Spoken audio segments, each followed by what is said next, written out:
श्रीमते रामानुजाय नमः। श्रीशैलेशदयापात्रं धीभक्त्यादिगुणाढं यतीन्द्रपौढं वन्दे रम्येजमातरं मुनिं रम्येजमातृयोगीन्द्रपादरेखामयं सदा तदा यतात्मसत्तादिं रामानुजमुनिं भजे। अस्मद्गुरुभ्यो नमः। अस्मत्परं गुरुभ्यो नमः। अस्मत्सर्वगुरुभ्यो नमः। श्रीमते रामानुजाय नमः।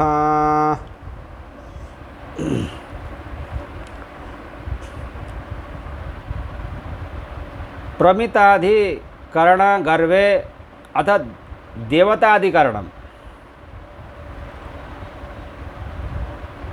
पूर्वाधिकरण में यह कहा गया है कि ब्रह्मोपासना का विधान करने वाला शास्त्र मनुष्याधिकारी के प्रति प्रवृत्त है। इससे देवताओं के ब्रह्मोपासनाधिकार के विषय में संशय होता है। उनके उपासना विषयक अधिकार के निर्णय के लिए यह देवताधिकरण प्रवृत्त है। इसमें 5 सूत्र हैं।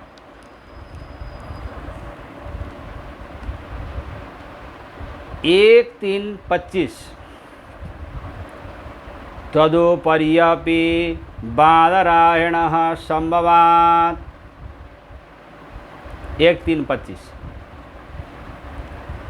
तद ब्रह्मोपासनम उपरि देवादिस्वप्यस्ति अर्थित्व सामर्थ्य संभवादिति भगवान बादरायणो मेने संभवश्च पूर्वोपार्जित ज्ञान विस्मरणान् मंत्रार्थवादेषु विग्रहादि मत्तया स्तुति दर्शनात् दूपपत्यतये तत्संभवात् तेषामेव प्रामाण्येन विग्रहादि मत्वाच्च।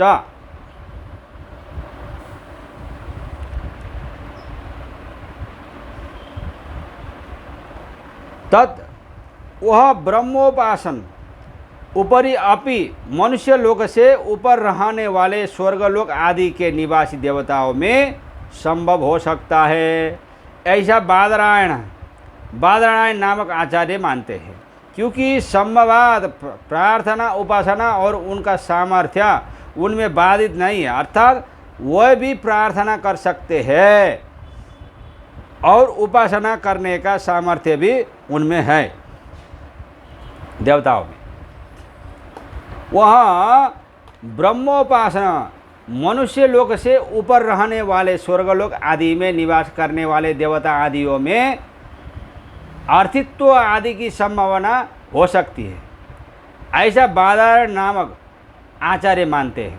क्योंकि प्रार्थना उपासना और इनका सामर्थ्य उनमें बाधित नहीं है, अतः वह ब्रह्मोपासना करके आत्मोद्धार कर सकते हैं। देवताओं में अर्थित्व ईश्वरोपासना प्रार्थना आदि का संभवत्व होने में श्री भाष्यकार स्वामी जी ने 3 हेतु दिए हैं। 1 पूर्वोपार्जित ज्ञान अविस्मरणात्,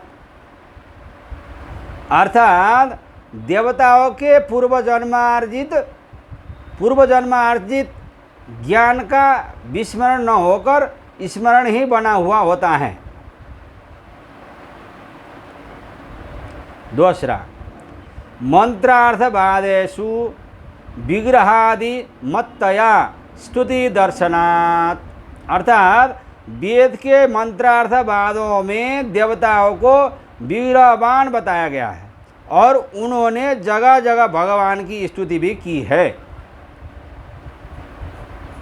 3 तदुपपत्तये तत्संभवात् तेषामेव प्रामाण्येन विग्रहादि मत्वात्, और स्तुति की उपपत्ति के लिए उसके संभवत्व में वही श्रुति ही उनके विग्रहादिमान होने में प्रमाण है।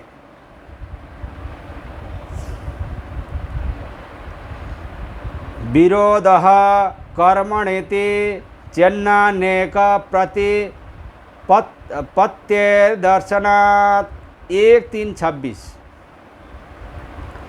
विग्रहादिमत्वे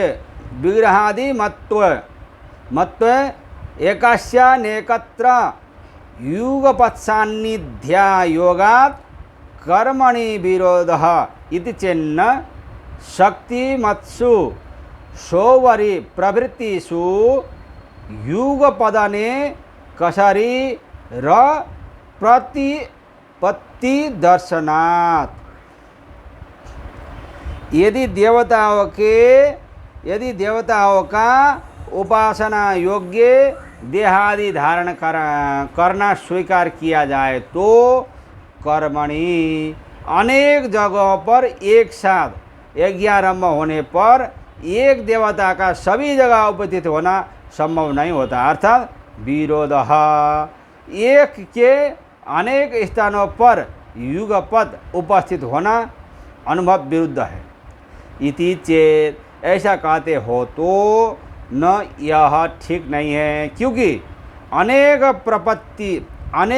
प्रतिपत्ति है।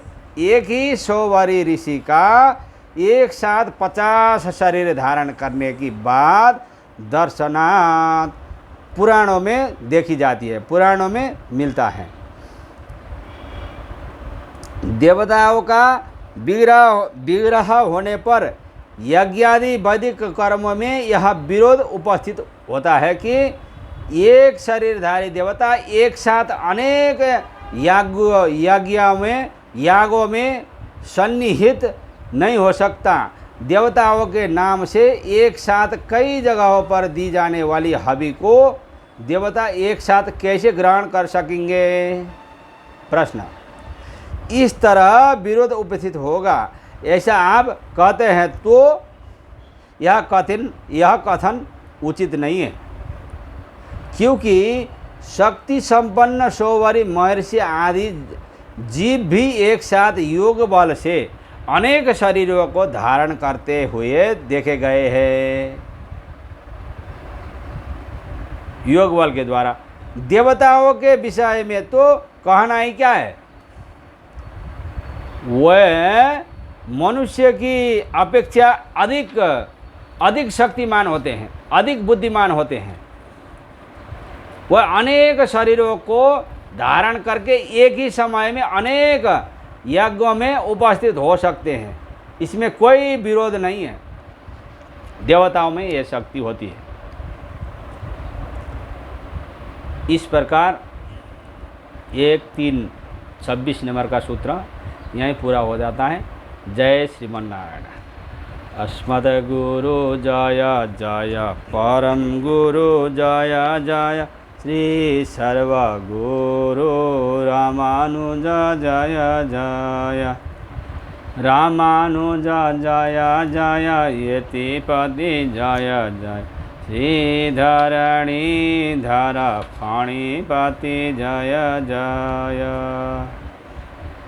शठरिपु जय जय, कारिसेनु जय जय, श्री विश्वसेना मुनि सेनापति जय जय। जय श्रीमन्नारायण।